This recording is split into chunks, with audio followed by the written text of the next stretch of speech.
Hey everybody, Sharon Smith.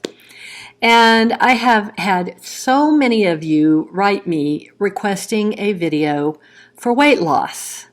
And I have kept explaining all the reasons that I can't do that. And I finally I got tired of explaining it. So I decided I would actually do a video and talk to you, and there'll be some tapping later, about losing weight. And a lot of us know each other that are EFT practitioners, and frankly, working with weight loss is one of our least favorite things. Not because we have a bias against people who are overweight, but because we understand that this is emotional stuff, not physical stuff. But we have a lot of trouble convincing all of you this. It can be a real uphill battle. And so I want to explain to you how it works, because you're not overweight because you're eating too much. You're eating too much because you have emotional stuff that you have allowed to build up in there. And it's not your fault. You didn't mean to do it. It wasn't deliberate. But a lot of you have probably done this yo-yo thing where you go on an exercise kick and healthy eating and you lose a bunch of weight and you feel great, but guess what? The weight comes creeping back. And it is not, it's not what you're eating. It's not. Now, and we are bombarded, literally bombarded. Forgive yourself for thinking that, because we are bombarded by TV and stuff online and books explaining to us that the reason we're overweight is that we need to eat this different way or we need to exercise a specific way. And those are good things. I'm not saying they're bad, but they've convinced us that we don't need to pay any attention to our emotional state. And that is completely false. So I'm going to give you, for those of you who are listening to this and going, well, I'm not sure about that, I'm going to give you a couple of such clear examples that you're not going to be able to stop thinking about them. Now, the way I see this working is that humans and animals, we're animals, and we have genetic hardwiring to keep us safe, okay? So when an animal is in a situation where it feels threatened, what's the first thing that a cat or dog does? It puffs up. All the hair stands on end. And it does that to make itself look and seem larger to ward off a potential attack. Okay? Now, humans do a similar thing. And when we feel threatened,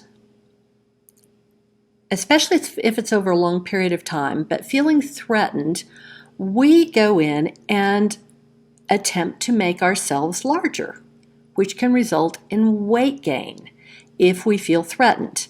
And because we're human and we're so bright, a part of our subconscious is going, well, okay, so maybe there's not really a threat right now, but it may come back. And so we continue. It's like it flips a little switch in our brains, and we continue to gain weight because we've got a fight or flight response going on, a fear response, if you will. And it's a self-preservation instinct. It is deeply hardwired. So I think the little light came on for some of you about this, and I'm going to give you a very, very clear example of a woman that I worked with a lot of years ago. She came to me because she needed help. She was extremely obese, but that isn't why she came to me. She had been sexually abused for years and years by her father, and it was all kind of bubbling to the surface for her, and she was no longer able to function. And that was what we worked with. And I saw her, I think, 2 or 3 times over the course of a couple months. Now, what we found in working with this is that her childhood self had started gaining weight, hoping that it would make her look less appealing so her father would stop raping her. And she had continued to gain the weight and gain the weight and gain the weight as she left home. That was no longer a problem. She was out of that dangerous situation, but her subconscious still perceived that there was a threat. Okay? We did this work over a course of, a few weeks, and she got better and she felt better. She was really ready to set this stuff down, and she made some incredible progress.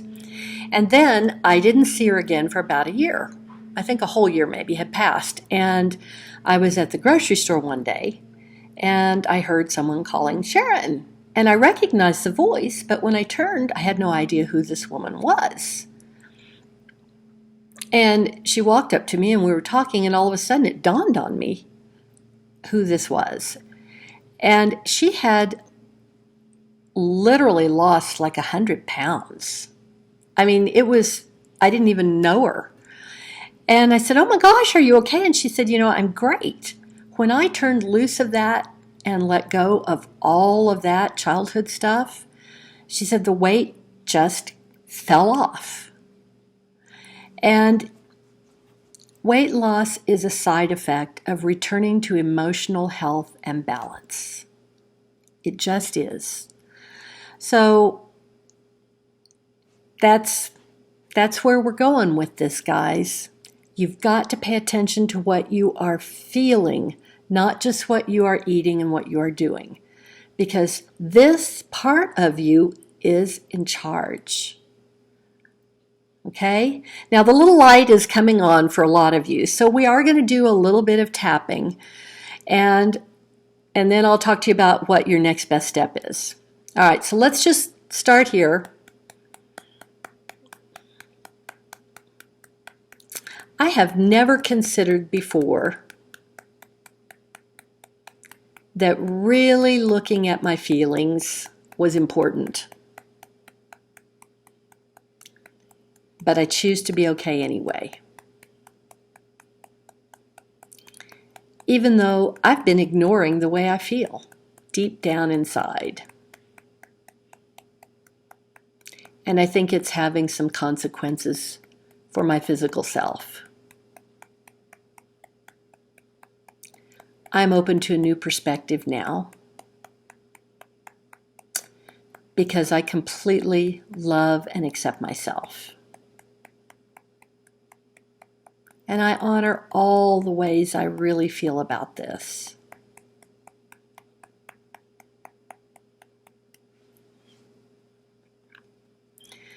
I haven't been willing to feel my feelings.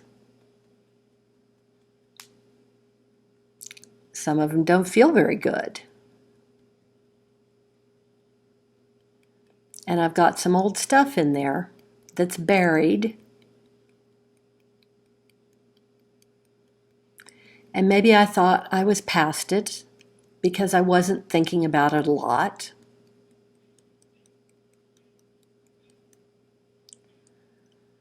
But I've got all this extra weight. And I'm open to considering the possibility that maybe these two things are connected. I wonder if it's possible that I could start using a tool like tapping and work through some of this old stuff that I'm carrying around so that I could feel better. I allow myself to know that my emotional health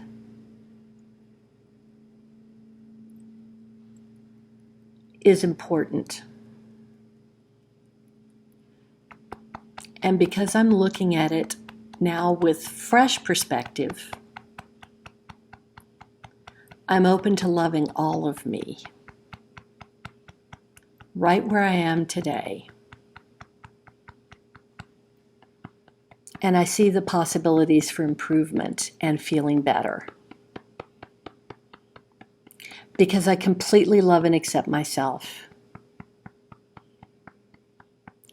And all my wonderful emotions. And my body. Hold your wrist points. Peace. Okay. That was just to set you up to think about this in a little different way. Now, you're going, okay, so what's my next step? What do I do, Sharon? The next best step for you is click below this video where it says show more. Go get my free gift. It's 2 videos delivered right to your inbox. The first one is a guided visualization to take you through, to let you see what emotions you've got stuck in there. Because a lot of times we hide stuff from ourselves. We're really good at that. And this is going to give you a good, clear look. You're going to get some real clarity. The second video is me teaching you how to use some basic tapping to work with what you just saw. That's your next step. So go do it right now, and I look forward to seeing you again really soon. Bye.